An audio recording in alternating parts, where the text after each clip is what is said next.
वसुदेवसुतं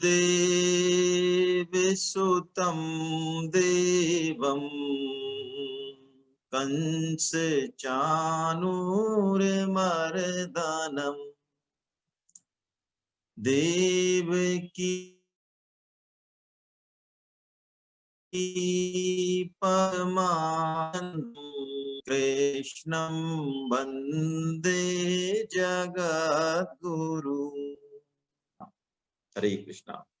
श्रीमद् भगवद गीता का प्रथम अध्याय अर्जुन विषाद योग के माध्यम से हम सत्संग लाभ प्राप्त कर रहे हैं। अर्जुन भगवान के शक्तिपात के बाद अचानक मोहाविष्ट हो गए हैं, कायरता से आविष्ट हो गए हैं। और जैसा कि प्राय हम सब करते हैं, क्योंकि अर्जुन हमारे प्रतिनिधि हैं, जीव मात्र के प्रतिनिधि हैं और अपना रोल वो बहुत अच्छे से निभा रहे हैं। हम क्या करते हैं, हम अपनी बुद्धि, शास्त्र सबका दुरुपयोग अपने अहम की पुष्टि के लिए प्रयास करते हैं। हमारा मताग्रह, हमें जो अच्छा लगता है, हमें जो जच रहा है, जो हमारा मनमाना मत है, हम शास्त्रों में से तोड़ मरोड़ के तर्क कुतर्क करके हमें वो मताग्रह के चश्मे से सब कुछ हमें ऐसा दिखता है कि सब हमारे ही सपोर्ट में खड़े हैं। सत्य के सपोर्ट में हम खड़े हों चाहे नहीं हो, सत्य हमारे सपोर्ट में खड़ा है। यही बात कुछ कुछ अर्जुन के साथ हो रही है। वो एक से एक बढ़कर जो है तर्क दे रहे हैं। कल हमने 36वें श्लोक तक चर्चा की। आइए अर्जुन के तर्क, अर्जुन का जो प्रलाप है वो जारी है। 37वें श्लोक का हम वाचन करें।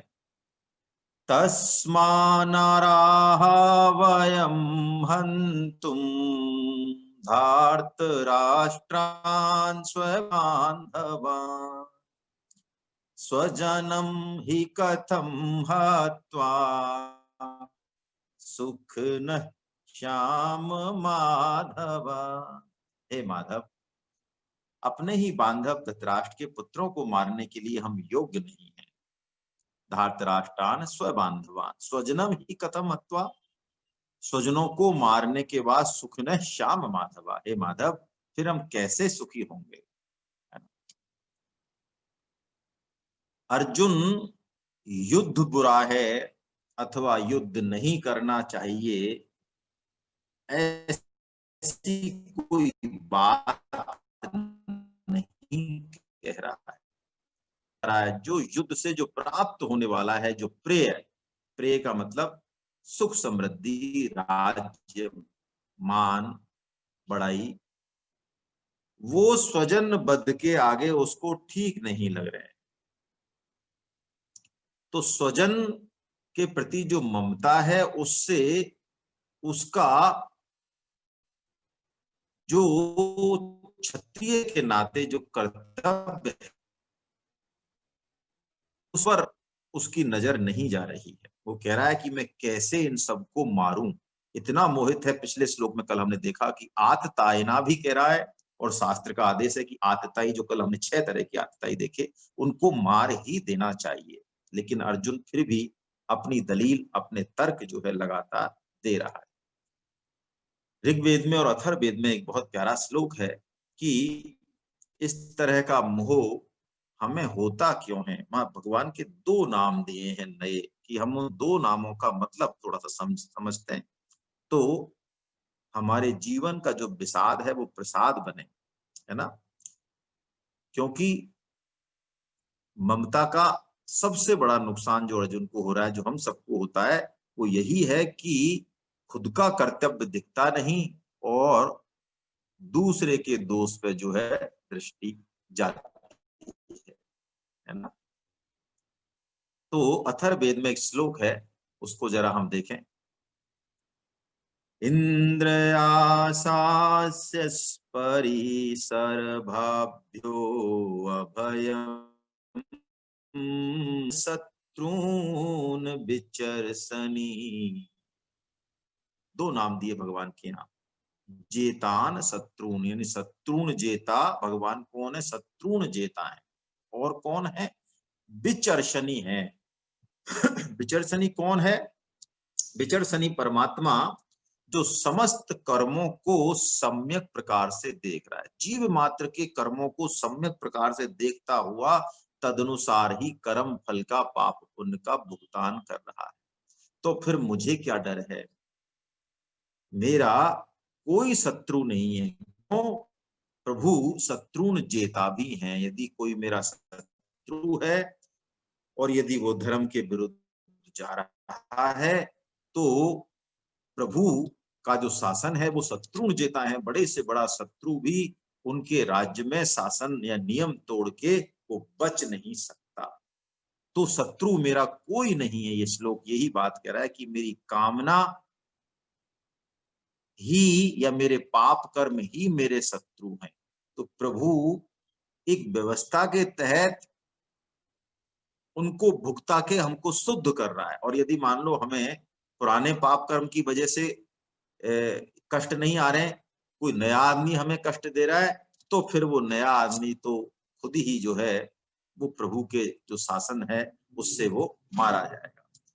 तो विचर्षणी और शत्रुन जेता, दो शब्दों को अच्छे से गहराई से समझने से भगवान की नियम व्यवस्था पर विश्वास होता है और अभियम आता है। अभियम आता है। अब अर्जुन कुलक्षय, कुल के नाश से जो होने वाले दोष हैं उन पर दृष्टि डालेंगे। आइए दोनों श्लोक एक साथ लेते हैं, 38 और 39। यद्यपि ये ते न पश्यन्ति लोभोपहत चेतसा कुलक्षय कृतं दोषं मित्रदोहे च पातकम् कथं न गेयमस्माभिः पापादस्मात् निवर्तितुम् कुलक्षये कृतं दोषं प्रपश्यद्भिर्जनार्दन। यद्यपि एते न पश्यन्ति, हे प्रभु, हे जनार्दन, ये तो नहीं देख पा रहे हैं। ये पश्य, ये देख नहीं पा रहे हैं। क्यों? लोभोपहत चेतसा, इनके चित्त में ये राज्य की और सुख का जो लोभ है, इससे इनका चित्त अंधा हो गया है।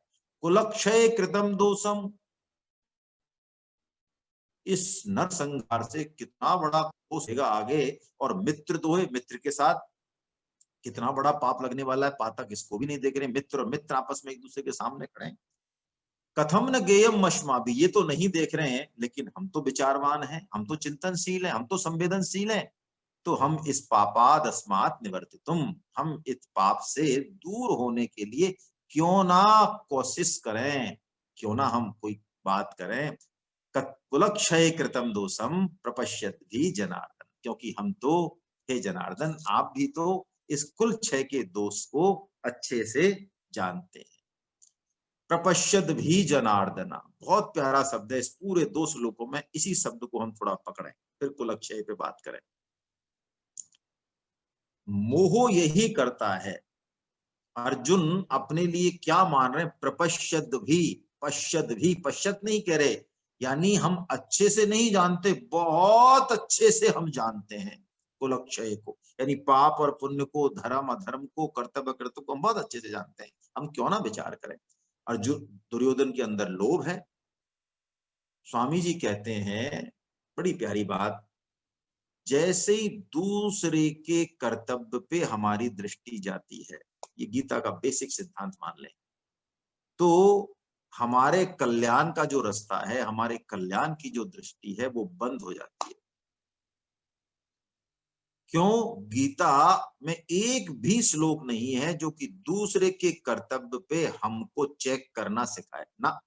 बताएं आप कोई हो तो, जहां हमको ये ऑथराइजेशन दिया हो कि आप चेक करो कि आपके पिताजी, आपके पुत्र जी, आपके पति जी, पत्नी जी, इनको चेक कर सकते हो आप। नहीं, कोई श्लोक नहीं।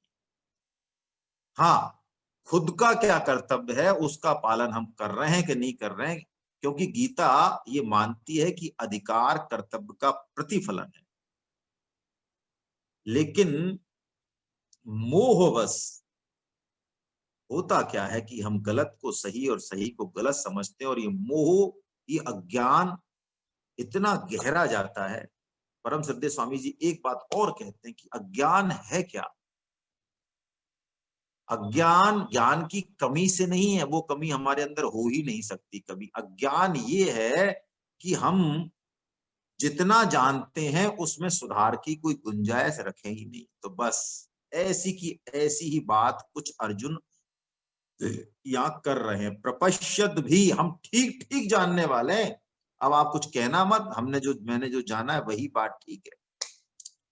दूसरों का दोष और खुद में अच्छाई, ये दोनों बातें दिखती दो हैं, लेकिन ये एक ही है, एक ही है। ये होगी तो ये होगी ही, और इसी से जो है मोह पनपता है।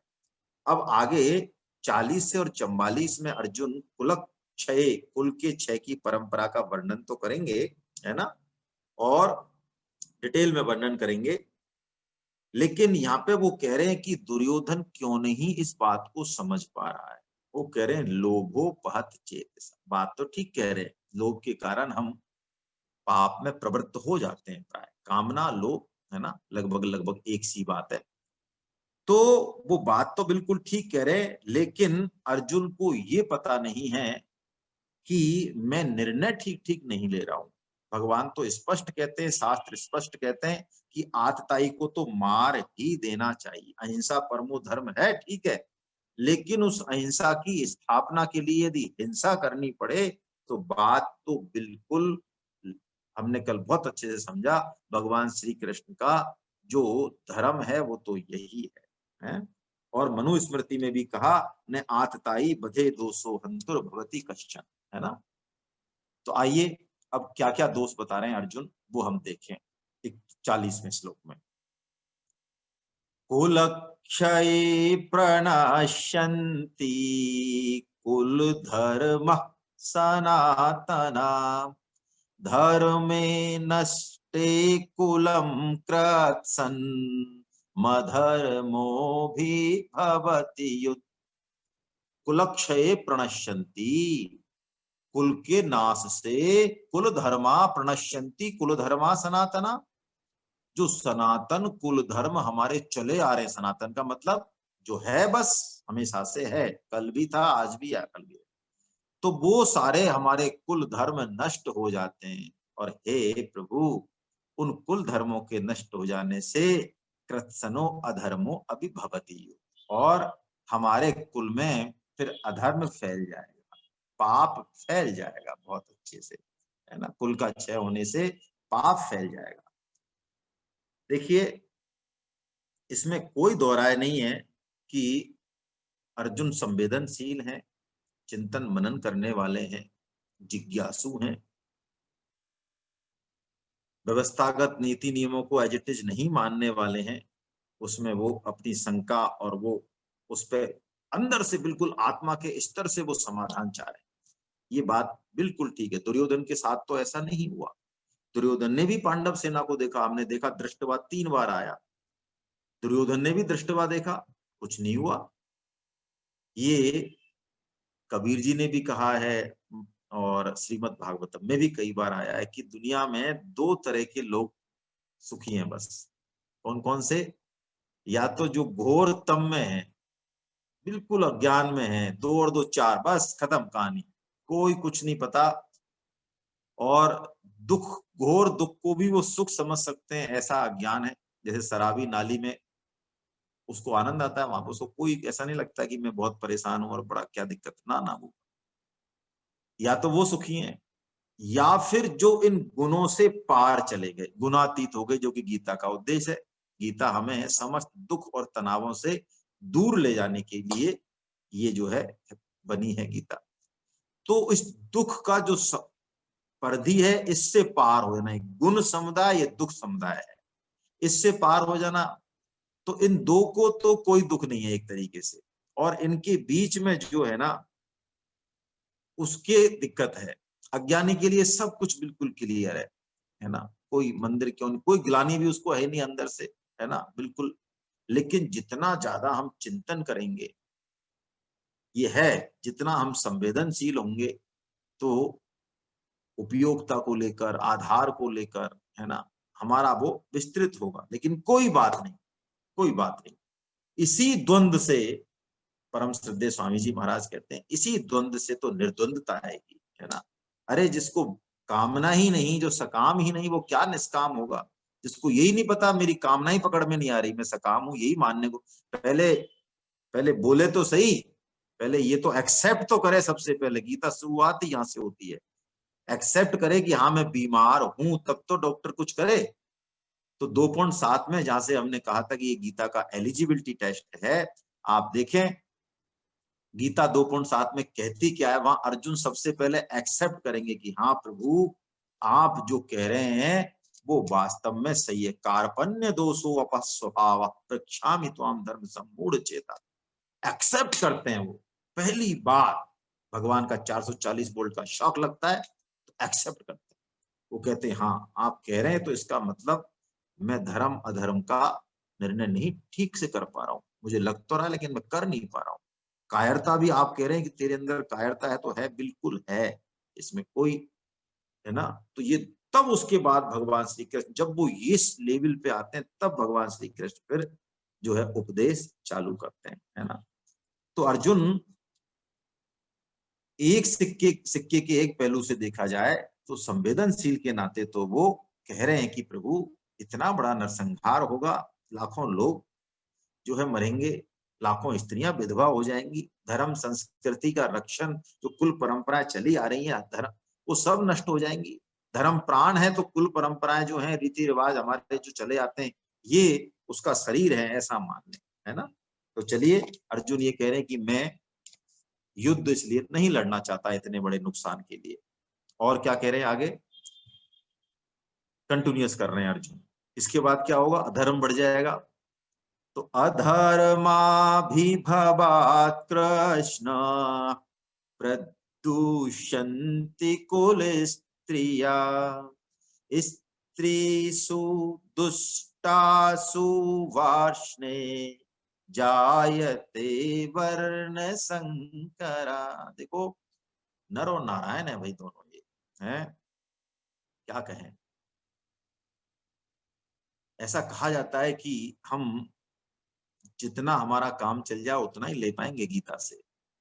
गीता का तो अथाह सागर है, एक एक शब्द क्यों है वहां, भगवान को क्या संबोधन अर्जुन देते हैं, अर्जुन के लिए क्या भगवान बोलते हैं, किसी विशेष श्लोक में क्या संबोधन, उस संबोधन की भी इतने मायने हैं, इतना गहरा अर्थ है कि शायद, है ना, हम अभी नहीं पहुंच पाए उस पर आराम से, है ना। कोई संत भगवंत दृष्टि डालते तो हम पहुंचते हैं। देखो, यहाँ कुल धर्म की और वंश परंपरा की बात आ रही है, तो दो संबोधन अर्जुन देते हैं। कृष्ण, कृष्ण का तो मतलब है ही जो है, और इसका मतलब भी हम थोड़ा देखेंगे आज, बड़ा अच्छा, है ना। इसका मतलब है, वार्ष्णे देते हैं असली चीज। वार्ष्णे मतलब भगवान वृष्णिवंशी हैं। वो कहते हैं प्रभु अधर्म कैसे बढ़ेगा, मैं बता रहा हूं कि पहले के जमाने में युद्ध बहुत हुआ करते थे, और युद्ध में प्राय पुरुषों की क्षति होती थी ज्यादा, और पुरुषों की संख्या कम भी हो जाती थी, पुरुष ही वीर गति को प्राप्त होते थे ज्यादातर। इसीलिए लोग कहते हैं कि पुत्रों को ज्यादा, इसके पीछे लॉजिक ये जो पहले आशीर्वाद मिलता था, कई कहती हैं माताएं बहनें कि भाई ये क्या है, पुत्रवती भवा पुत्र सत पुत्र वश्य भवत, है ना, ये आशीर्वाद जो देते थे वो इसलिए दिया जाता था। इसका मतलब भेद नहीं है ना, भेद तो बिल्कुल नहीं है, बल्कि स्त्री को विशेष माना गया है। क्यों, धर्म और संस्कृति का रक्षण या विनाश जो कुछ भी है, उसमें स्त्री की विशेष भूमिका है। हमारे यहाँ ये माना जाता है कि स्त्री पतित होती है, इसका मतलब कई कुलों, कई पीढ़ियों तक, दोनों कुल, कई कुल कई पीढ़ियों तक पतित होंगे, उसका जो इतना इफेक्ट आता है। इसलिए स्त्री की पवित्रता पर, या स्त्री का जो रोल है, बहुत प्रमुख माना गया, बहुत महत्वपूर्ण माना गया।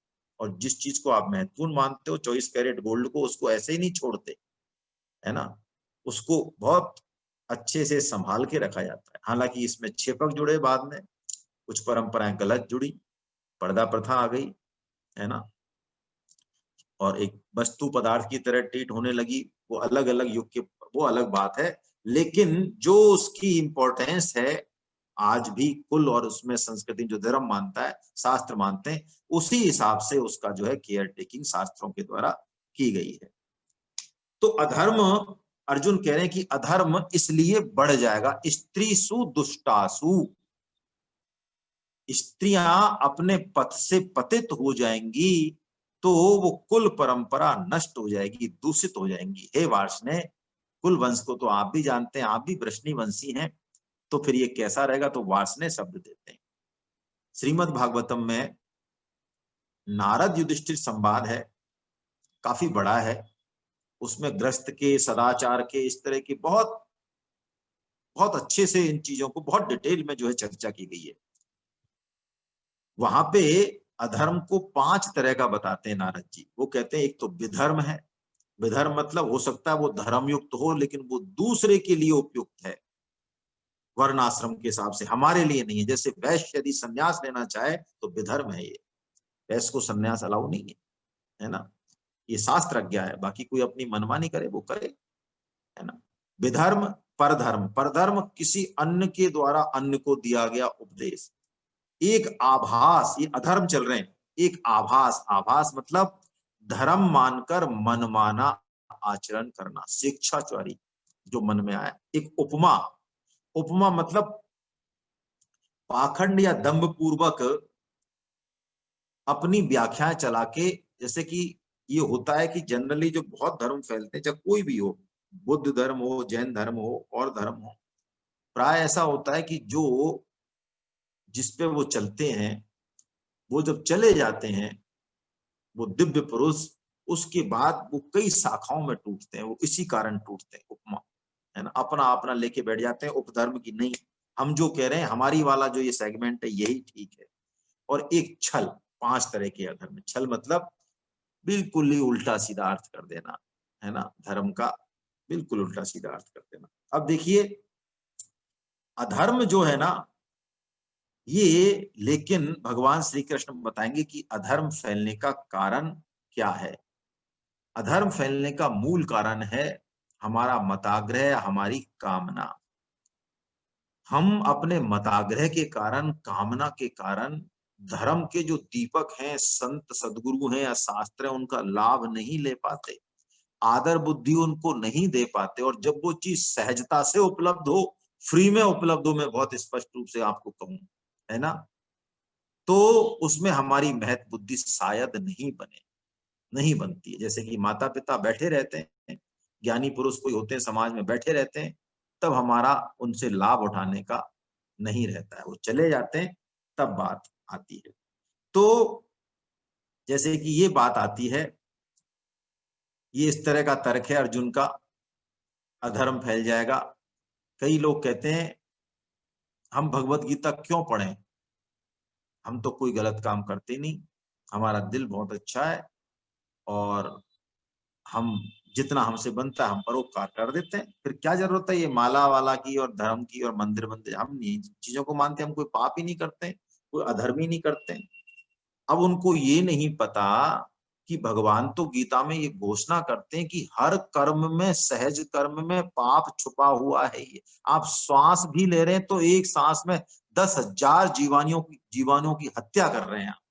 खाना खा रहे हैं तो, मल मूत्र का त्याग कर रहे हैं तो, रह रहे हैं तो, झाड़ू लगा रहे हैं तो, बना रहे हैं तो, खाना, सब में पाप है ही।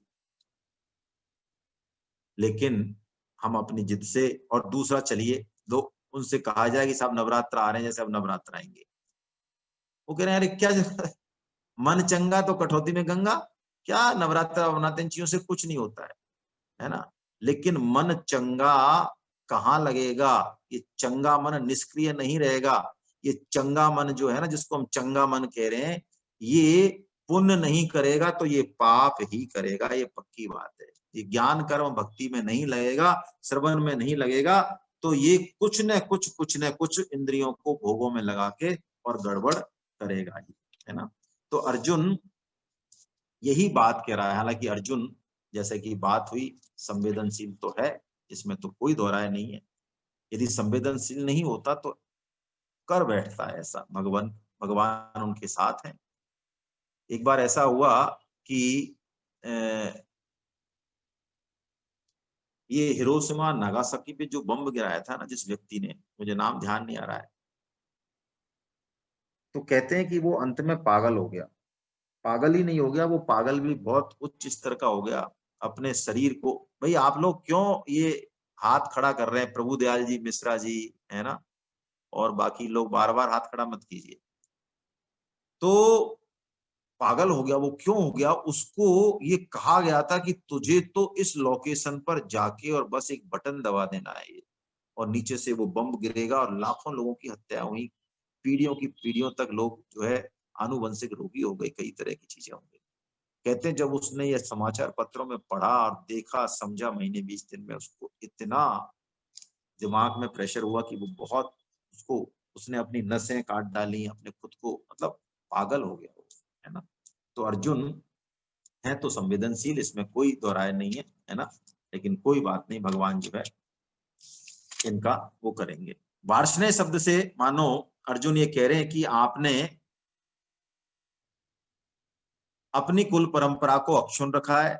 इस वर्ण परंपरा को आप बहुत अच्छे से जानते हैं कि वर्ण परंपरा के बिना जो है, कुल परंपरा वर्ण परंपरा के बिना पितरों का और संस्कृतियों का उद्धार नहीं होता, है ना।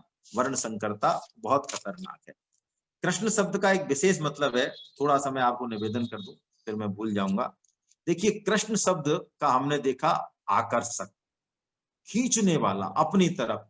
जब भी अर्जुन मुश्किल में होते हैं तो कृष्ण शब्द का उपयोग करते हैं कि मैं तो नहीं जो है खींच पा रहा हूं अपने आप को इन बुराइयों से प्रभु, लेकिन आप खींच दीजिए।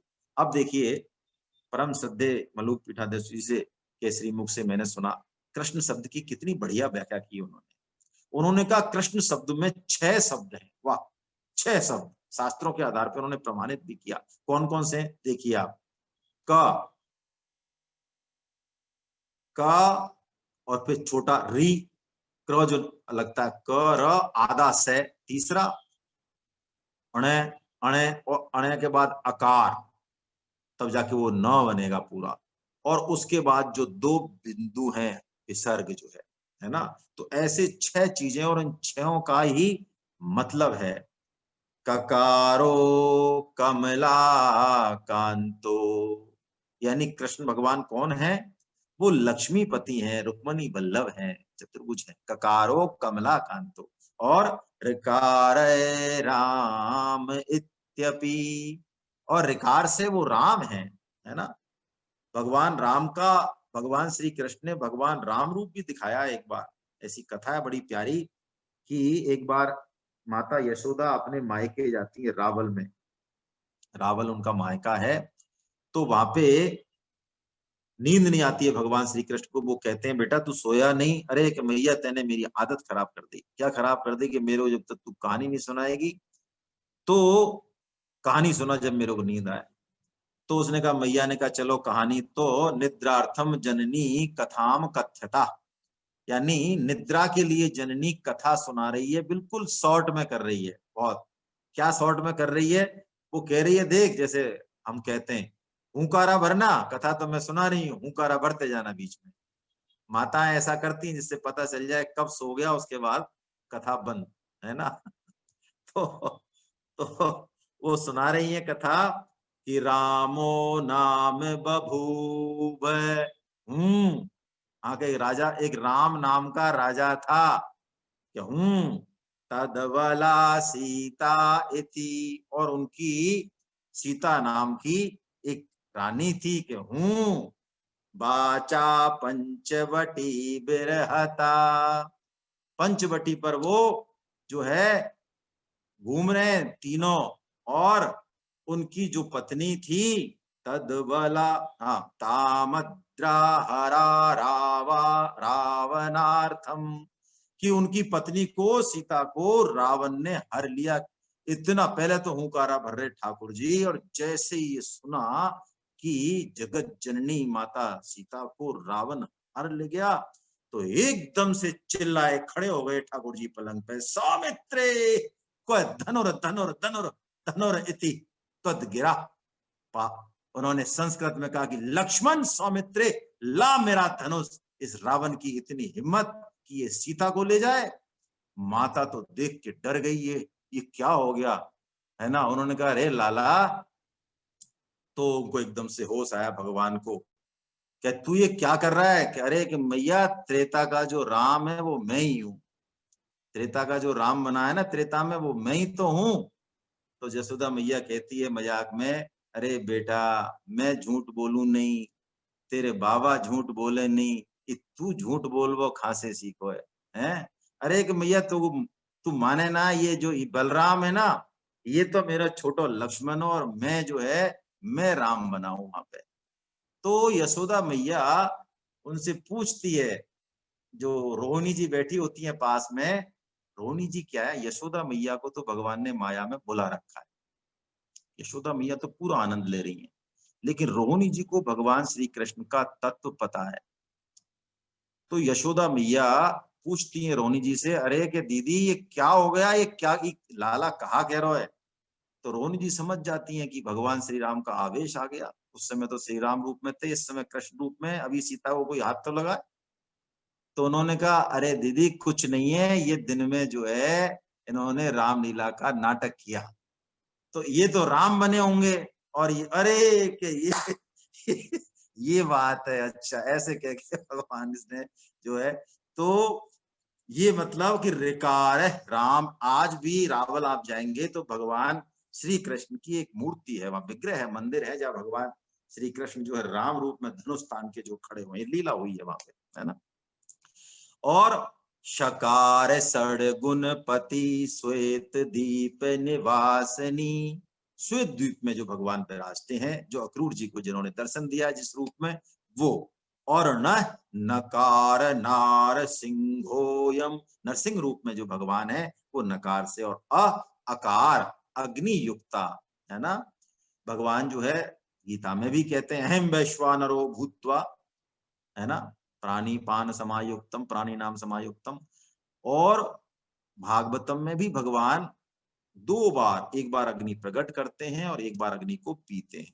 और ये जो विसर्ग हैं, ये ये नर और नारायण ऋषि हैं, मानो अर्जुन और भगवान श्री कृष्ण ही है ना। तो ये सब जो है लीला हो रही है। अर्जुन के जो शब्द हैं वो बड़े विलक्षण हैं, वो कह रहे हैं हे प्रभु, हे कृष्णा, हे वार्ष्णेय, दो दो शब्द जो है यहाँ पे कह रहे हैं, है ना।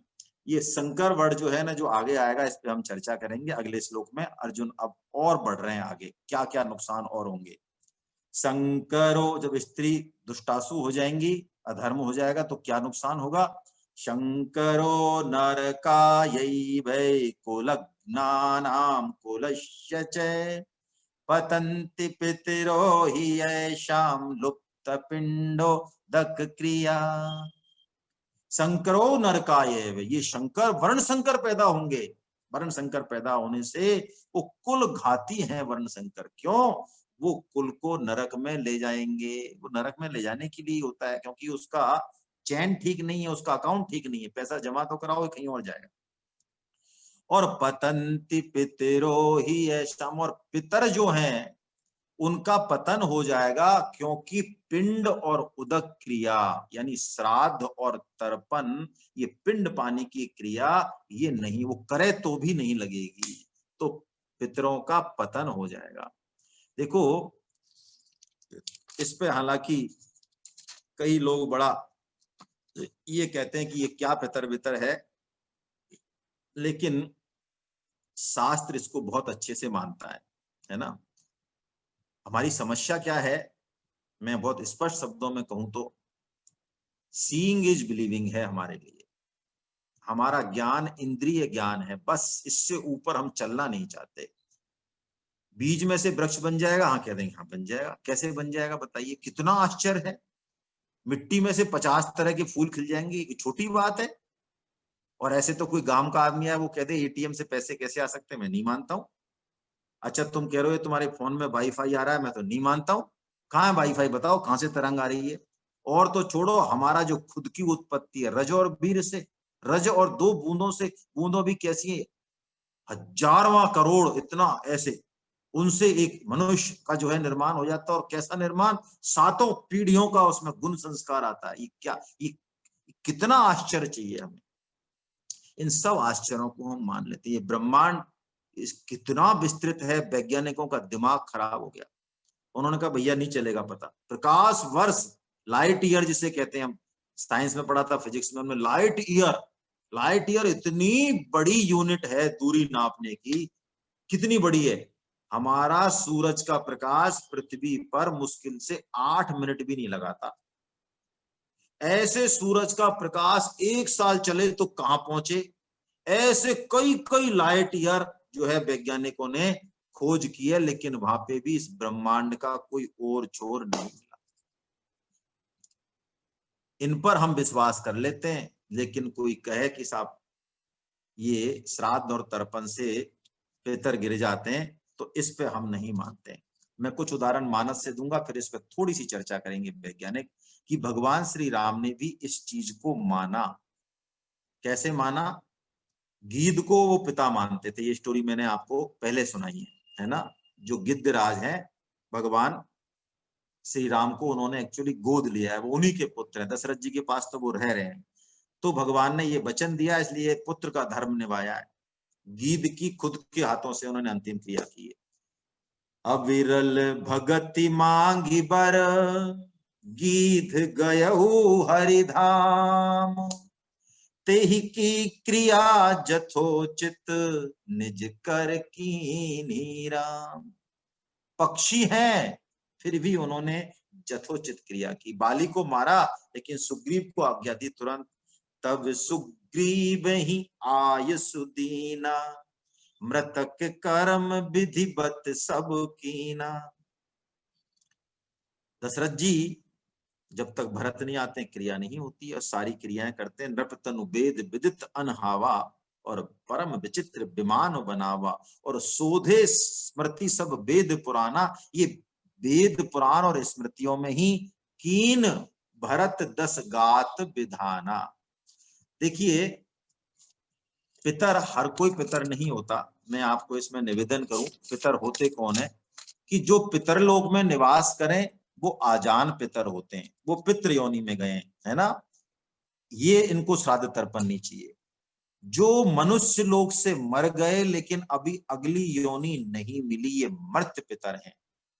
और इनमें भी वो पितर जो विशेष आसक्ति रखें अपने परिवार में या परिवारजन में, ये श्राद्ध और तर्पण की आशा रखते हैं। जब तक श्राद्ध तर्पण नहीं होता, इनको आगे की गति नहीं होती। हमें क्या पता कौन इंतजार कर रहा है नहीं कर रहा है, शास्त्र की आज्ञा है तो हमको कर देना चाहिए। पुत्र वो जो 3 काम करे, ये शास्त्रों में आया है। पुत्र कौन, जो 3 काम करे। क्या करे, पुत्रामनो नरकाद यश्यात पितरम त्रायते सुते। पुत्र, पुत्र जो बना, जो पुत बना, पुत शब्द से बना। कैसे, पुत नाम का एक नरक है, जो यदि ये 3 काम पुत्र नहीं करे तो वो अपने पीढ़ियों को उस नरक में भेजने वाला होता, और करे तो बचाने वाला होता है। तस्मात् पुत्र इति प्रोक्तम स्वयमेव स्वयंभू, महाभारत का श्लोक है ये, है ना। कौन कौन से 3 काम करे, देखो। जब तक माता पिता जीवित हैं उनका आज्ञा पालन करे, है ना। पहला काम तो ये, जब तक जीवित हैं। हमने चर्चा की कल, आज्ञा पालन भी कैसा करे। हालांकि हमें लग सकता है ये तो बहुत ही असंभव बात है, लेकिन शास्त्र की आज्ञा यही है। उत्तम पुत्र वो, मध्यम और अधम, और अधम से नीचे की तो बात, कनिष्ठ और अधम। उत्तम पुत्र कौन, जो माता पिता का इशारा या मन की बात समझ ले। कल हमने चर्चा की, हाके ते टट्टू चले और सूंघे इतर बताए, और कहवे ते बेटा करे, तीनों दे बहाए। शास्त्र की आज्ञा है। चलो अब कलयुग है, कहने से कर दे वही बहुत है। तो एक काम तो ये कि जीवित अवस्था में आज्ञा पालन करे, बुढ़ापे में सेवा करे। दूसरा, आत्मा विजायते पुत्रा, ये शास्त्र की आज्ञा है। वंश वृद्धि करे, तो पुत्र वो खुद की आत्मा ही होती है, आत्मा ही जन्म लेती है वस्तु, तो ऐसा शास्त्र बताता है। और तीसरा काम, ये पुत नामक नरक से उसकी रक्षा करे, यानी जो श्राद्ध और तर्पण करे, है ना। तो देखो वैसे शास्त्र में ये कहा गया है कि जैसा भगवान नाम जप करने से, गीता सुनाने से जैसी खुशी पितरों को होती है, वैसी श्राद्ध तर्पण से भी नहीं होती। कोई यदि भगवान की सेवा में लग रहा है तो उस पर कोई ऋण बाकी नहीं रहेगा।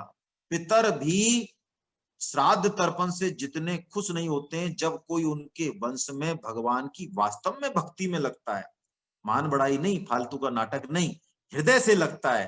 तो श्रीमद् भागवतम में भी श्लोक है, मोदन्ते पितरो नत्यंती देवता, नाचते हैं पितर हैं। एक पद्म पुराण का श्लोक में ले रहा हूं, 2-3 श्लोक है, एक श्लोक ले रहा हूं। आस्फोटयन्ति पितरो नृत्यन्तो च पितामहा मध्वंसे वैष्णवो जाता स नस्त्राता भविष्यति। वो कहते हैं ओहो आ गया, हमारे कुल में वैष्णव आ गया, ये हमको तार देगा, ये हमको तार देगा। ये बात प्रहलाद जी भी जब भगवान से कहते हैं, कोई कामना नहीं होती, कुछ नहीं मांगते हैं, पर वो कहते हैं प्रभु मुझे मेरे लिए कुछ नहीं चाहिए, लेकिन मेरे जो पिताश्री हैं इनकी गति सही होनी चाहिए, इनकी अधोगति नहीं हो। तो भगवान इस रहस्य का पर्दा उठाते हैं कि प्रहलाद, अरे तुम्हारे जैसा वैष्णव, तुम्हारे जैसा भक्त जिस कुल में हो गया, उस कुल की तुम माता पिता की तो क्या चलाओ, 21 पीढ़ी तर जाती है। ओहो, 7 तो मातृ पक्ष की और 14 पितृ पक्ष की। क्या गणित है, कैसा रहस्यमय गणित है।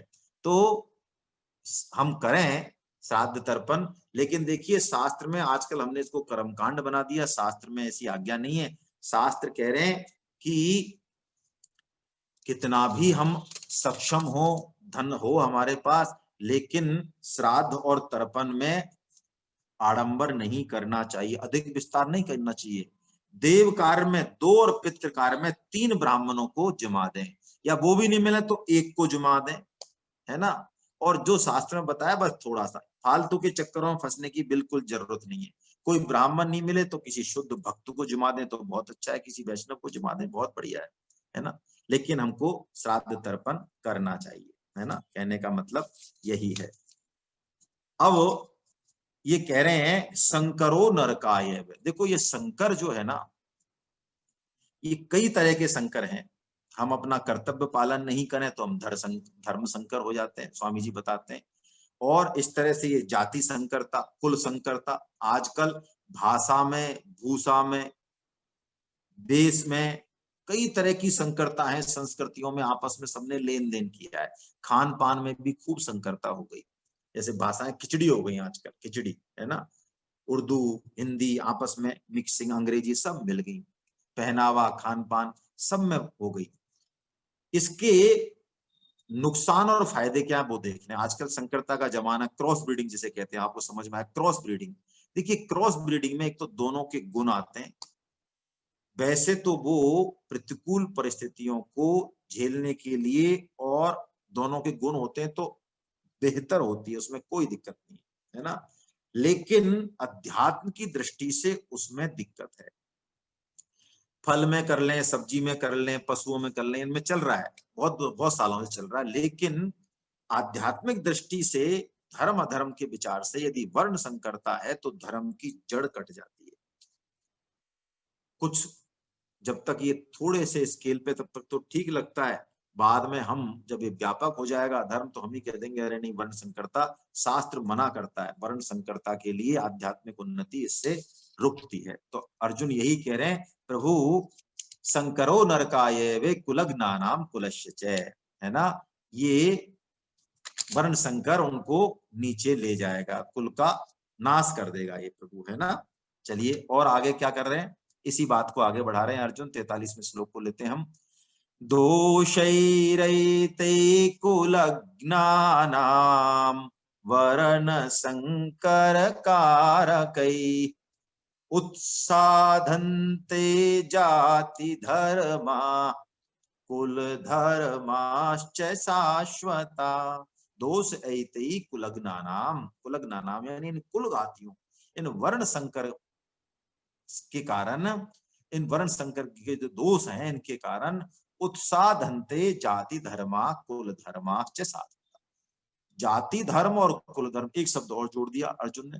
पहले कुल धर्म की बात कर रहे थे, अब कह रहे हैं जाति धर्म और कुल धर्म, इन दोनों का ही विनाश हो जाएगा। देखो, जाति धर्म वर्णाश्रम धर्म ही है हमारा, सामूहिक है ये। कुल धर्म वो हमारा है, जैसे आप जिस भी बड़ी जाति में हैं वो ठीक है, लेकिन कुछ कुल परंपराएं भी होती है ना। तो वो कुल धर्म है, जो हमारी रीति रिवाज है, जो परंपराएं हैं, दोनों का ही पालन अनिवार्य है ना। अर्जुन कह रहे हैं कि प्रभु इस वर्ण संकर के कारण ये सब चीजें नष्ट हो जाएंगी। लेकिन अर्जुन देखिए, ये बात तो कह रहे हैं बारंबार बारंबार, लेकिन भगवान श्री कृष्ण को क्या इन चीजों का पता नहीं है? अर्जुन को तो आज दिखाई दे रहा है, जब सामने खड़े हो गए भीष्म और द्रोण और सारे लोग, तब अर्जुन के दिमाग में आया है कि मैं करने वाला क्या हूं। भगवान तो इनके मना करने के बावजूद भी दो दो बार शांति दूत भेजते हैं, खुद जाते हैं। वो इसलिए जाते हैं कि उनको पता है, वो कहते हैं दुर्योधन रण ऐसा होगा फिर कभी नहीं जैसा होगा, है ना। भाई पर भाई टूटेंगे और बिस्बान बूंद से छूटेंगे, बायस सगाल सुख लूटेंगे, ऐसा जो है, ऐसा भगवान कहते हैं।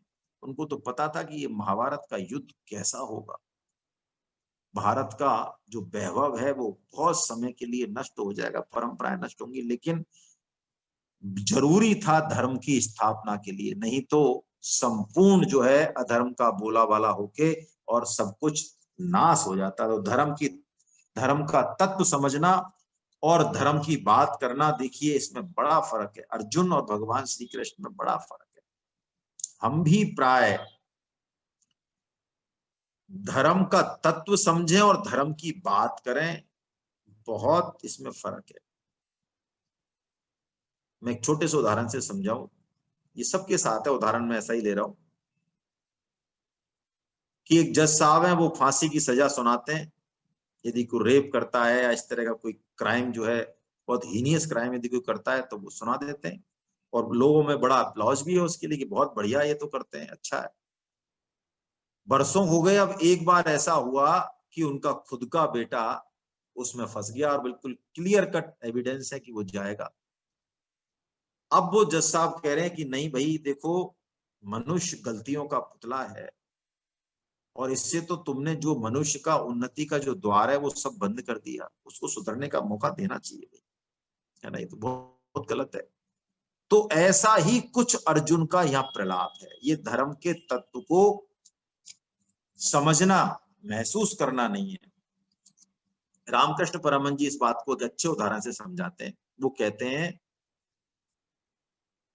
कि बिल्लाधारी तो कोई भगवान श्री कृष्ण जैसे ही हो सकते हैं, बिल्लाधारी वक्ता, है ना, बिल्लाधारी नाम लेते हैं। वो बिल्लाधारी वक्ता का मतलब क्या? जिनको अनुभव भी हो और जो कह सकें।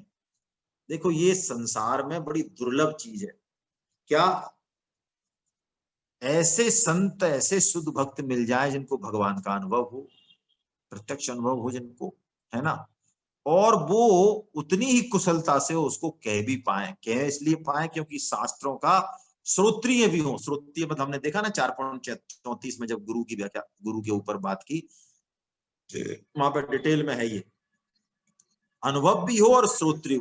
अक्सर ऐसा होता है कि अनुभव होता है तो श्रोत्रिय नहीं होता, श्रोत्रिय होता है तो अनुभव नहीं होता, है ना, प्राय ऐसा होता है। परम श्रद्धेय स्वामी जी महाराज इसी कोटि के हैं जिनको अनुभव भी है और जो श्रोत्रिय भी है। इसलिए उनकी बातें हम यदि सुने, सुबह 5 बजे प्रार्थना होती है, उनके प्रवचन आते हैं रोज, है ना, उनको सुने तो हमारे हृदय पर वो जो है सीधा प्रभाव करेंगे। क्यों करेंगे? क्योंकि अनुभव और श्रोत्रिय दोनों चीजें हैं। लेकिन अब आजकल क्या करें, है ना, हम भी इसी श्रेणी में मान लो आप, ना तो अनुभव है ना, मतलब खुद पे 10th पास हुई नहीं, खुद तो 10th और 12th फेल है, लेकिन दूसरी की गारंटी ले तेरे को तू यदि हमारी बात मानेगा तो तेरे को हम पास करा देंगे। एक ऐसे होते हैं जो खुद भी 12th पास है, दूसरों को भी पास करा सकते हैं, बिल्लाधारी। एक ऐसे हैं जो खुद जो है, खुद तो जो है चलो पास कर ली, लेकिन दूसरे को अब पास नहीं करा सकते, नहीं बता सकते पूरी तरीके से। कोई वेदों से शास्त्रों से शंका समाधान होगा तो उनकी जो है पार नहीं पड़ती है ना। लेकिन आजकल बहुतायत ऐसों की है कि खुद 10th फेल है, खुद 12th फेल है, लेकिन दूसरों की गारंटी पूरी ले लेंगे वो कि हाँ हम तुमको पास करा देंगे, तुम चिंता मत करो। तो अर्जुन कह रहे हैं कि प्रभु कुल धर्म और जाति धर्म सब कुछ जो है नष्ट हो जाएंगे, है ना, इस वर्ण संकर के कारण। और क्या होगा, ये अंतिम श्लोक इस प्रकरण का, उसके बाद दूसरा श्लोक लेंगे। उत्सन्न कुल धर्मानां मनुष्याणां जनार्दन नरके नियतं वासो भवतीत्ययनु सुश्रुमा। हे जनार्दन, देखो कितनी कैसी बात है ये, बात सबसे विलक्षण बात है। मुझे कल से और आज से और सब बातें चाहे हम भूल जाएं, लेकिन मेरा आपसे निवेदन है हाथ जोड़ के, इस बात को हम अवश्य याद रखें। अर्जुन का ये जो गुण है ना, क्या बिटवीन द लाइंस दिख रहा है ना, ये अर्जुन कितनी भी कुतर्क कर रहे हैं, तर्क कर रहे हैं, मोह में हैं, कुछ भी हैं, लेकिन आप देखो उनको हर श्लोक में, हर बात में, हे कृष्णा, हे जनार्दना, हे वार्ष्णे, हे मधुसूदन, यानी कि भगवान से संबंध का बल अर्जुन का कितना विलक्षण है, कितना विलक्षण है। और इसी संबंध के बल पर अर्जुन मोह रूपी दलदल से बाहर निकल के आएंगे, साधन रूपी से, साधन से नहीं, साधन से नहीं, वो साधन से तो चर्चा हुई, मोह रूपी दलदल में हम नीचे धसेंगे।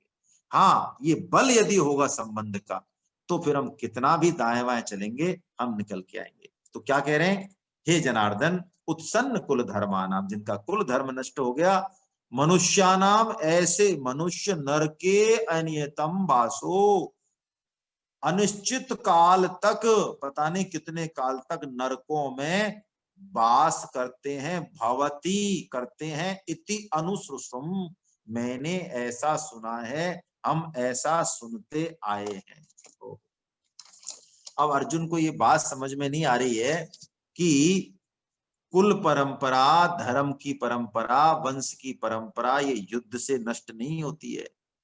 अरे युद्ध तो बल्कि इसकी रक्षा के लिए किए जाते हैं। हमारे इतिहास में ऐसे बहुत से उदाहरण हैं। हम उदयपुर के वंशज की बात करें, उदयपुर की महाराणा पन्ना धाय, कैसा त्याग और बलिदान होगा पन्ना धाय का। हमारे राजस्थान में कैसी स्त्रियां, कैसी छत्राणी रही होंगी, देखिए आप। अपने बेटे को सुला दिया उस बलबीर जब मारने आया कि ये, उसने उसकी गर्दन काट दी। और वास्तविक जो वंशज है जिससे वर्ण संकर नहीं, वंशज, असली वंशज को पन्ना धाया लेके और पार हो गई, इसलिए आज उदयपुर का राजवंश है। खुद वेद व्यास जी महाराज, हम यदि थोड़ा सा डिटेल में जाएं तो पूरा जो ये भरत वंश है ना, ये वेद व्यास जी महाराज ही तो है। आप सोचो भाई, विचित्र वीर्य और पांडु जी का जन्म कैसे हुआ, बताओ। पांडु जी का और धृतराष्ट्र का जन्म जो है कैसे हुआ। वेद व्यास जी महाराज ने माता सत्यवती की आज्ञा से जो है इस वंश को चलाया। वो तो सन्यासी थे, लेकिन माता की आज्ञा का पालन किया, क्योंकि धर्म ऐसा कहता है ना। उसमें किसी तरह की कामना या वासना का नियोग प्रथा, है ना, उसके लिए ही पात्रता चाहिए बहुत। 20 तरह के पुत्र जो है ना, वो शास्त्रों में वर्णित किए गए, 20 तरह के। ये कहां वर्णन किए गए, महाभारत में, जहां पर भीष्म जी युधिष्ठिर को उपदेश देते हैं कि बेटे 20 तरह के पुत्रों का वर्णन आया है शास्त्रों में। महाभारत के अनुशासन पर्व में ये वर्णन है। ये सभी धर्म के अनुसार है। जैसे कि कुछ तो आपको मिलेंगे भागवतम में भी, एक कानीन पुत्र, यानी वंश चलाने के लिए कन्या का पहला पुत्र, कानीन कन्या का जात सुत, ऐसा उदाहरण है कि कन्या का पहला पुत्र, उसको हम लेंगे, इसी शर्त पे जो है विवाह किया कन्या का। गोलक पुत्र, मृते भर्तरी गोलक, पति के मरने पर, है ना, जैसे कि पांडु और धृतराष्ट्र, इनका जन्म हुआ, ये गोलक पुत्र है ना। तो ऐसे जो है कई तरह के पुत्रों का, क्षेत्रज है, औरस पुत्र है ना, कई तरह के पुत्रों का वर्णन आया है। लेकिन ये सब करते हुए भी कुल और वंश परंपरा अक्षुण रखी जाती है, ऐसे हैं, ऐसे जो है इस तरह के मामले हैं। चलिए अब क्या कह रहे हैं अर्जुन आगे, अहो बत महत पापम कर्तुम भविष्यता वयम यद्राज्य सुख लोभेन हन्तुम स्वजनमुद्धता। ओ, अपने सब तर्कों को और प्रलाप को सही मानते हुए अर्जुन अब निष्कर्ष पे पहुंच गए। ओहो, अहो बत, बड़ा आश्चर्य है, कितना खेद की बात है, शर्म की बात है। अहो बत महत पापम, हम इतना बड़ा पाप, कर्तुम व्यवसिता वयम, हम तैयार हो गए, हमने निश्चय कर लिया इतने बड़े पाप करने का। ओहो, और किसके लिए, यदि राज्य सुख लोभे ना अंतुम सजनम उद्यता। वो कहते हैं हम कैसे मूर्ख हैं, कि हम कैसे हैं कि थोड़े से लोभ के लिए हमने जो है अपने भाइयों का वध करने का जो है निर्णय हमने ले लिया है, ऐसा अर्जुन कह रहे हैं। अब देखिए इसमें अर्जुन अपनी ही बात को बिल्कुल ठीक मान रहे हैं, है ना। वो जो कह रहे हैं कि मैं जो सोच रहा हूं वही ठीक है, लेकिन वस्तुतः बात जो है ऐसी है नहीं, है ना, ऐसी है नहीं। समझते हैं श्लोक को, आइए हम पहले, समय कितना हो गया है,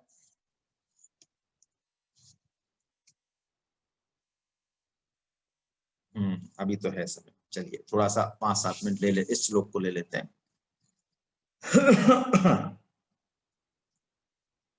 हम्म दो परम श्रद्धेय स्वामी जी महाराज कह रहे हैं, अहो बत, अहो का मतलब पहला तो ये आश्चर्यजनक वाक्य को बता रहा है कि अर्जुन कह रहा है कि ऐसी अनर्थ परंपरा में भी हम आगे बढ़ रहे हैं, बताओ, हमें सब कुछ पता है, तो ये तो आश्चर्य है। और बत, ये दूसरा शब्द जो बत है, ये दुख का वाचक है, खेद का, कि बताओ छोटे से राज्य, अरे हमको त्रिलोकी का राज्य नहीं चाहिए, इस छोटे से राज्य के लिए हम स्वजनों की जो है हत्या करने के लिए उद्यत हो गए।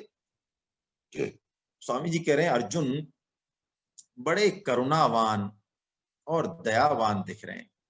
देखो, दया में और करुणा में बड़ा फर्क है। दयावान तो हो सकते हैं अर्जुन, लेकिन करुणावान नहीं है। क्यों?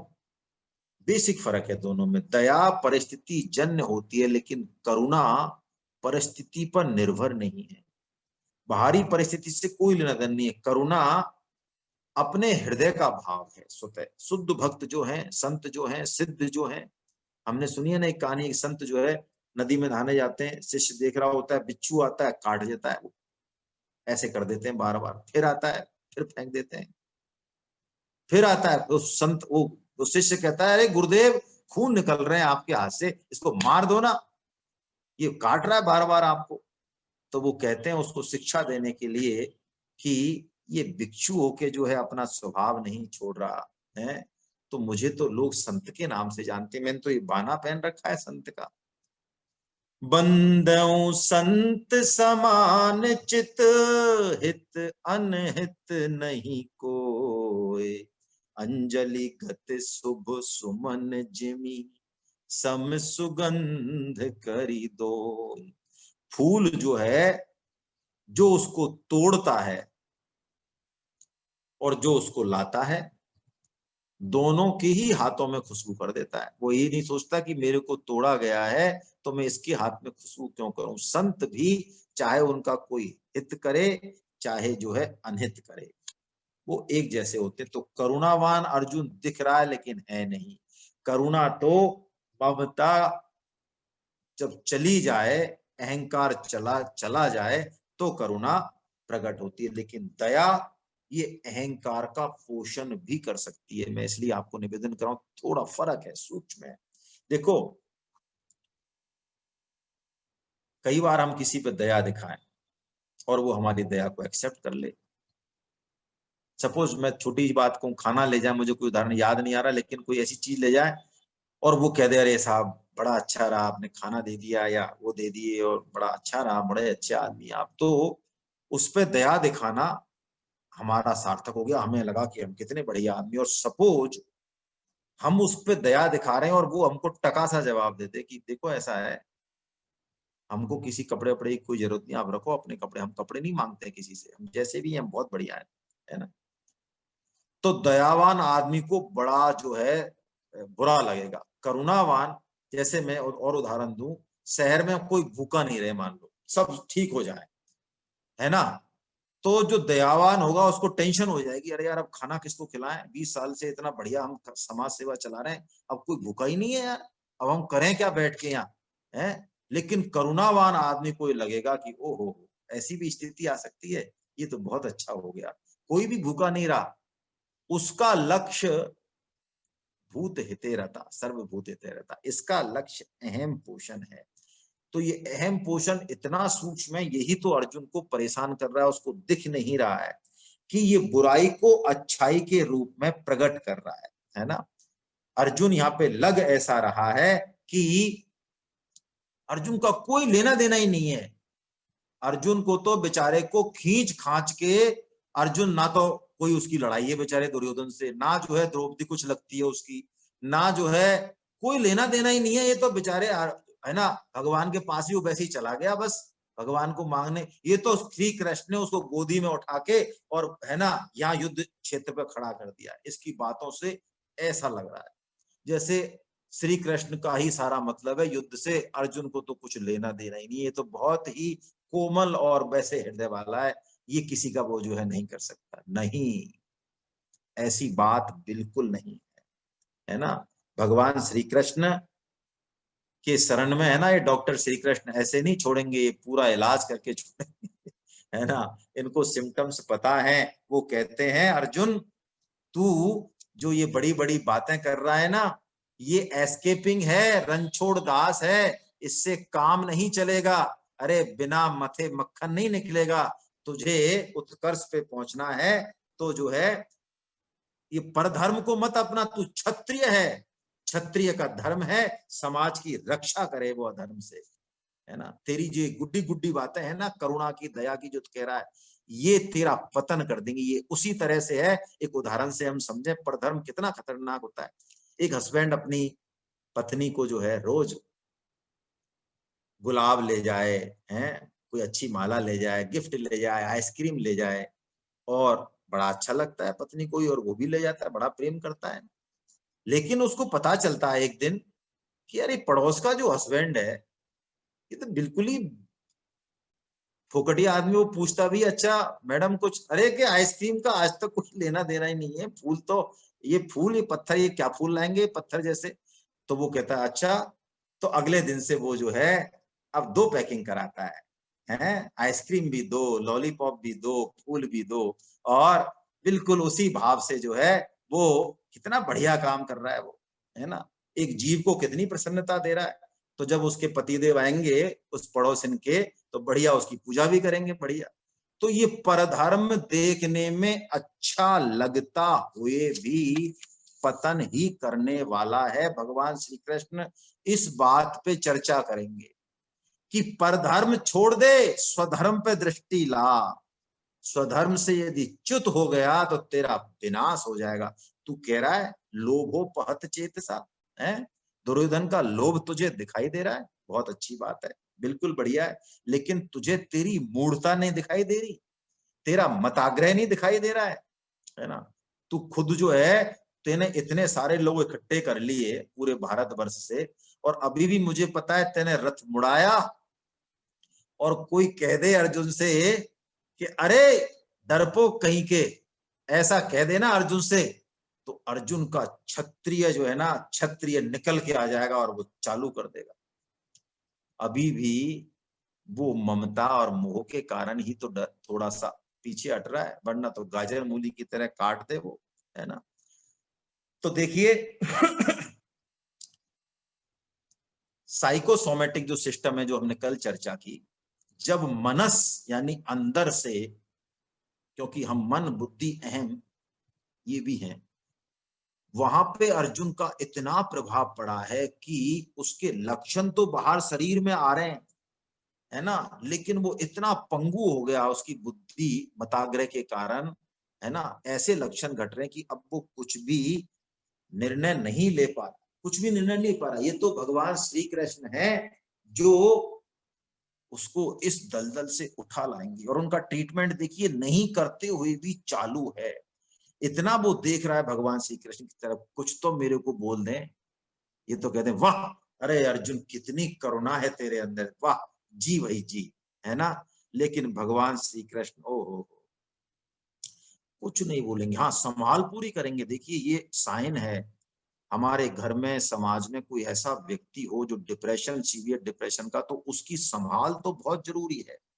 लेकिन एक तो उसके अंदर का वेग सब आने दें बाहर, और सब आने दें। कुतर्क वो करेगा, कुतर्कों पे नहीं जाए, उसके मूल पे जाए, उसका साथ छोड़े नहीं किसी भी, है ना। और वो अपनी बातों से ही जो उसका कारण है उसी में उसका निदान छिपा है। प्राय हम सब कभी न कभी डिप्रेशन में आते हैं। मैं एक छोटी सी आपको उदाहरण लूंगा, बड़ा प्यारा सा, उसके बाद हम कल ये 2 श्लोक लेंगे, आज कर नहीं पाएंगे, क्या करें। देखो बड़ा अच्छा उदाहरण है, ये समझ में आएगा पूरा प्रकरण इससे। बस इसको शॉर्ट करते हैं, टाइम हो गया है। कि हरिवंश राय बच्चन आजकल के बच्चों के लिए और हमारे लिए सबके लिए बड़ा प्रेरणादायी है। हरवंश राय बच्चन के जीवन की एक घटना, हो सकता है आप में से कुछ ने सुनी भी हो। अमिताभ बच्चन जब युवा थे, और बेरोजगारी का दौर सबके साथ बीतता है, मेरे साथ भी बीता है, तो मैंने भी अनुभव किया, आपके साथ भी बहुतों के साथ होगा। तो बेरोजगारी में यहाँ से वहां घूम रहे हैं, चप्पल चटका रहे हैं, कोई लेना न देना, कोई 2 टका की पूछता नहीं है ना, कोई नहीं पूछता है। घर में कितने ही पैसे हो, अफसर हो, ज्यादा अफसर होंगे तो उल्टा तुम्हारा मरना हो रहा है। मेरा तो ये खुद का व्यक्तिगत अनुभव है, हालांकि इसका कोई मतलब नहीं है। तो एक दिन क्या हुआ, वो कह रहे हैं अमिताभ बच्चन की, हम सब दोस्त बैठे हुए थे, बड़े परेशान थे। अचानक एक दोस्त ने कहा, यार ये हम जो इतने परेशान है ना, इसका सॉल्यूशन हमको मिल गया। क्या मिल गया? हमारी कोई गलती नहीं है, हम इतने देर से परेशान हो रहे हैं, इतने दिनों से, सारी गलती हमारे माता पिता की है। क्यों? उन्होंने हमको पैदा किया। मिल गया सॉल्यूशन। अब अमिताभ बच्चन मैं चौड़ा होके जो है घर में गया, वो बताते हैं कि जिंदगी में पहली बार मैं जो है अपने, पहली और आखिरी बार उन्होंने ऐसा बोला है, पहली और आखिरी बार मैं अपने पिताश्री के सामने गया और उनसे बोला, मुझे पता चल गया है कि मेरी सारी परेशानी और तनावों के पीछे सिर्फ और सिर्फ आप ही कारण है। आपने मुझे बिना मेरे से पूछे पैदा क्यों किया? आपने मुझे पैदा ही क्यों किया? ऐसा कह के वो फट पड़े, और हरिवंश राय बच्चन कुछ नहीं बोले, वो चुपचाप देखते रहे। वही भगवान श्री कृष्ण का समान रोल कर रहे हैं। और वो उठते थे ब्रह्म मुहूर्त में। अमिताभ बच्चन लिखते हैं कि जब मैं अगली बार अगले दिन उठा, हरिवंश राय बच्चन तो 4 बजे घूमने चले जाते, तो उन्होंने एक कविता बनाई, उस कविता का आप आनंद लें। उनके सिराने पे वो उसको रख गए, बोले एक भी शब्द नहीं, है ना। वो उस कविता का आप आनंद लें। वो कहती है कि जिंदगी और जमाने की कसम कससे घबराकर मेरे बेटे मुझसे पूछते हैं कि हमें पैदा क्यों किया, और मेरे पास इसके अलावा और कोई जवाब नहीं है कि मेरे बाप ने मुझसे बिना पूछे मुझे पैदा किया, उनके बाप ने उनको उनसे बिना पूछे पैदा किया, और उनके बाप ने उनको। जिंदगी और जमाने की कशमकश पहले भी थी, आज भी है, शायद ज्यादा, और कल शायद और भी ज्यादा। जिंदगी और जमाने की कशमकश पहले भी थी, आज भी है, शायद ज्यादा, कल शायद और भी ज्यादा, है ना। तुम ही नई लीक रखना, और अपने बेटे से पूछकर उसको पैदा करना।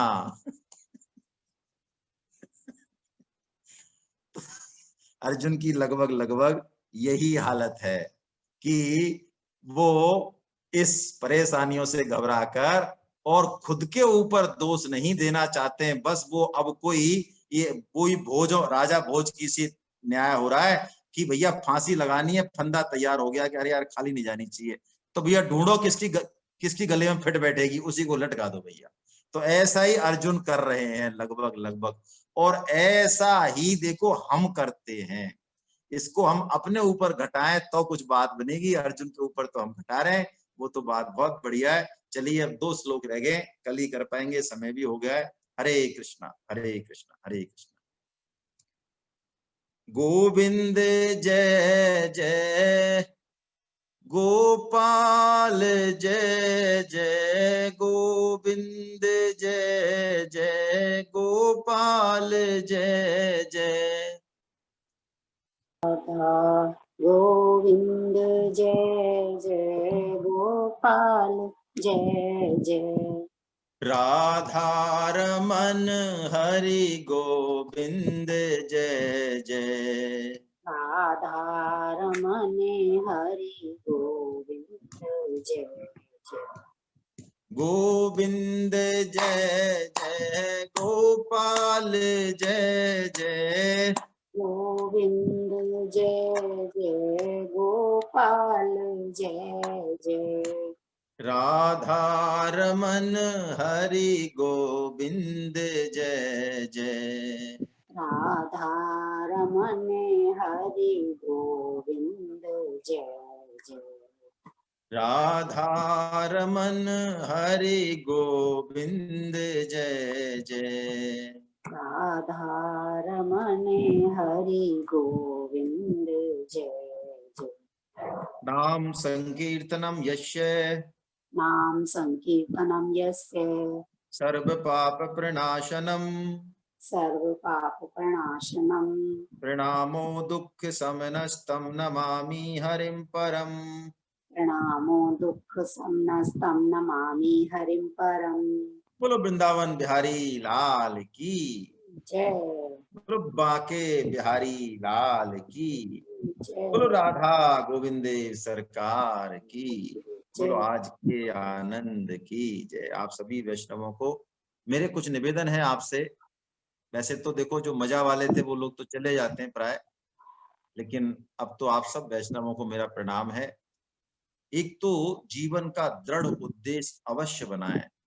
देखिए आपने जब प्रचार किया बहुत अच्छे से तो 280-85 लोग भी सुने, आज 220 रह गए, यानी कि 60 चले गए, और इसमें और चले जाएंगे 50। कौन बचेंगे, कौन सुनेंगे, कौन हृदयंगम करेंगे? जो 3 काम करेंगे। आप सुन लें इस बात को, गीता समझना कतई जरूरी नहीं है। पहला, जीवन का उद्देश्य बनाएं, दृढ़ करें, उसको लिखें, कैसे भी दृढ़ करें, चाहे नाम जप अवश्यमेव करें। हरे कृष्णा महामंत्र की अवश्यमेव नाम जप, है ना, अवश्यमेव करें, चाहे 4 माला से ही शुरू करें, मेरा आपसे बारंबार निवेदन है। और तीसरा जो है, आप गीता का प्रचार अवश्य करें। ऐसे नए लोग जो आपकी बात सुनते हैं उनको जोड़ें। मैं आपको कल बताऊंगा, है ना, कल या परसों, कि हम 18 अध्याय 18 दिन में, वो बहुत सबके लिए बड़ा बेनिफिशियल होगा। अभी तो हम एक एक श्लोक को डिटेल में ले रहे हैं, है ना, पुराने साधक थोड़ा आनंद लेते हैं, बाकी नए साधक नहीं ले पाते हैं, लेकिन वो बहुत बढ़िया होगा, तो मैं आपको पहले से बताऊंगा। अखिल रस्तोगी जी, आप कुछ पूछना चाह रहे हैं क्या? मैं आपको अनम्यूट कर रहा हूँ, कीजिए अपने आप को अनम्यूट। नमस्कार, हरे कृष्णा। हरे कृष्णा सर। धर्म श्रेष्ठ है या राष्ट्र या समाज? देखिए, धर्म किसी सीमा को नहीं मानता, ठीक है। ये वक्त की जरूरत है कि आपका धर्म क्या। यदि आपका धर्म राष्ट्र की संस्कृति और राष्ट्र की रक्षा करना है तो वही आपका धर्म हो गया। इसका कोई एक जवाब नहीं किया जा सकता। धर्म तो राष्ट्रों की सीमाएं भी नहीं मानता। आप कृपया अपने आप को थोड़ा वीडियो ऑन करेंगे, मेरे को थोड़ा आंसर देने में सुविधा हाँ, रहती। एक मिनट सर, एक।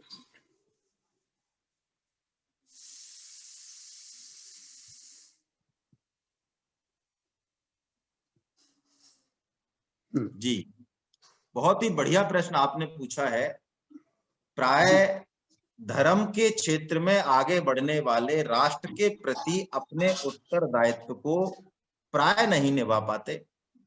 मैंने आपको एक केशव भट्ट काश्मीरी जी, आप पहले से जुड़े हुए हैं, महीने भर पहले से, केशव भट्ट काश्मीरी जी का उदाहरण दिया, जो कि भगवान प्रिया प्रियतम के अनन्य भक्त होते हुए भी उस समय यवनों के द्वारा धर्म और संस्कृति और राष्ट्र को नुकसान पहुंचाने के कारण संपूर्ण जीवन उन्होंने उसके लिए लगा दिया।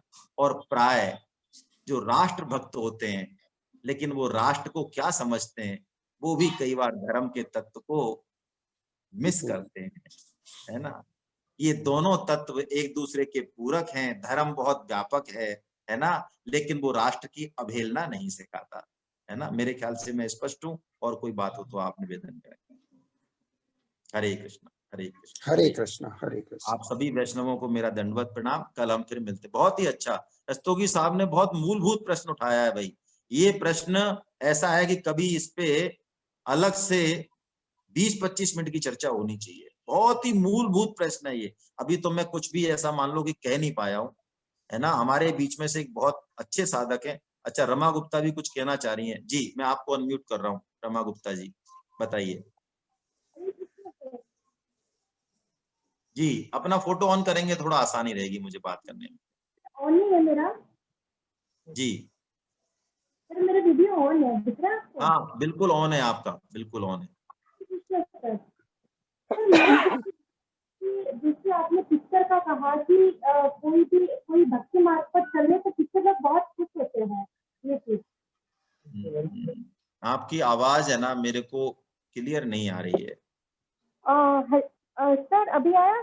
हरे कृष्णा हाँ, सर अब थोड़ी आया? ठीक आई है, अब ठीक है। हाँ सर जैसे आपने कहा कि कोई पिक्चर, जैसे पिक्चर का आपने बताया कि कोई उनके पीढ़ी में कोई आने से भक्ति मार्ग पर कोई चले तो बहुत खुश होते हैं, बहुत नाचते हैं, बहुत खुश होते हैं कि हमको कोई उद्धार करने वाला आ गया कोई पीढ़ी में। अच्छा, पिक्चर पिक्चर की कह रहे हैं आप, ठीक है। हाँ अच्छा अच्छा, ठीक है, मैं पिक्चर समझ रहा था, ठीक है। हाँ, तो अगर कोई, सर ये चीज तो स्त्रियों पर भी लागू है क्या? अगर स्त्रियां भी कोई भक्ति मार्ग पर चले, या न सिर्फ ये पुरुषों के लिए ही लागू है? देखो, जो आप पितृ के लिए श्राद्ध और तर्पण करते हैं, कोई भी धार्मिक क्रिया बिना स्त्री के कैसे होगी? आप दिवाली पूजन यदि मैं अकेला करूंगा तो वो दिवाली पूजन कहाँ रहा? कोई भी धार्मिक क्रिया है, चाहे यज्ञ है, आपके घर का छोटे से छोटी जो क्रिया है, उसमें स्त्री की भूमिका और इसका उसका रोल अवश्यम भावी है। हर एक का अपना अपना रोल है। हम एक दूसरे के रोल को एक्सचेंज करने की कोशिश ना करें। हम अपनी इंपॉर्टेंस समझें और अपना रोल समझें। और मैंने आपको ये भी कहा, देखिए, पितृ क्रिया का मतलब है जो श्राद्ध तर्पण शास्त्रों में कहा वो कर दीजिए, लेकिन जो भगवत भक्ति में लगता है, जो निष्काम भाव से, जैसे कि मैंने कहा भगत सिंह जी का उदाहरण लिया। भगत सिंह जी कुछ भी नहीं कर पाए अपने माता पिता के लिए, तो बताइए उनके ऊपर क्या किसी का ऋण रहेगा? ये सब कायदे कानून तभी तक हैं जब हमारा ऑरा विकसित नहीं होता है, जब हम अपना जीवन, अपनी सोच ही जो है, तो क्या पितरों के जो मूल हैं भगवान श्री कृष्ण, जब जड़ में ही पानी देना चालू कर दिया, तो फिर पितर तो बात ही क्या हुई? जी जी सर, बिल्कुल। है ना। लेकिन आप कुछ और पूछ रही हो, तो मुझे नहीं पता कि स्त्रियों की पितृ माँ में क्या भूमिका, ये पूछ रही हैं आप? क्या पूछ रही हैं? ये सर कि जैसे सिर्फ पुरुष जो करे वही इसी से पितर खुश होते हैं, या स्त्रियां भी अगर कुछ ऐसा करे भक्ति मार्ग पर चले तो उससे पितर खुश देखो, होते हैं? पितरों में मैंने आपको, मेरे को आवाज साफ नहीं आ रही है, कुछ भी आपको ना, क्वेश्चन भी समझ में नहीं आ रहा है मुझे, लेकिन मैं अपने मन से ही बोल रहा हूँ, मेरे को आपकी आवाज साफ नहीं आ रही है। पितृ, मैंने आपसे कहा, आजान पितर जो होते हैं उनको कोई श्राद्ध तर्पण नहीं चाहिए। पहली बात, मैं इनको बंद करता हूँ, आवाज क्यों नहीं आ रही है? एक सेकंड रुके आप, एक सेकंड।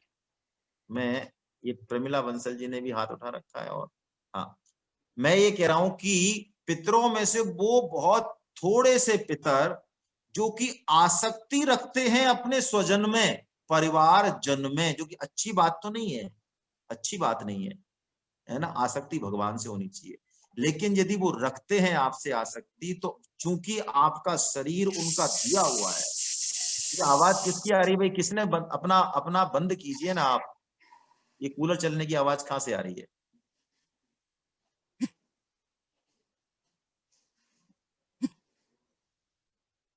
हाँ, मैं निवेदन कर रहा हूं क्योंकि शरीर उन्होंने दिया है, इस कारण शास्त्र की आज्ञा है उसको हम पालन करें। मेरे ख्याल से मैं क्लियर हूं, बाकी आपकी आवाज मुझे ज्यादा आ नहीं रही है, ठीक है ना। मैं प्रमिला बंसल जी को और अनम्यूट कर रहा हूँ।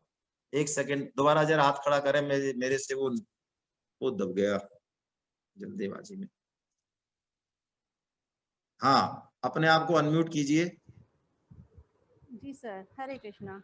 हरे कृष्णा। सर, मैं इतना कहना चाह रही हूँ कि मैंने गीता क्लास ज्वाइन की है 8वें अध्याय से। तो अभी आप जो कह रहे हैं कि मैं एक एक अध्याय पर डे लूँगा, अभी तो डिटेल में चल रहा हूँ, तो मैं ये चाह रही हूँ कि मुझे पूरे अध्याय डिटेल में ही सुनने हैं, कृपया करें थोड़ा सा। तो वो तो यूट्यूब पे अवेलेबल है।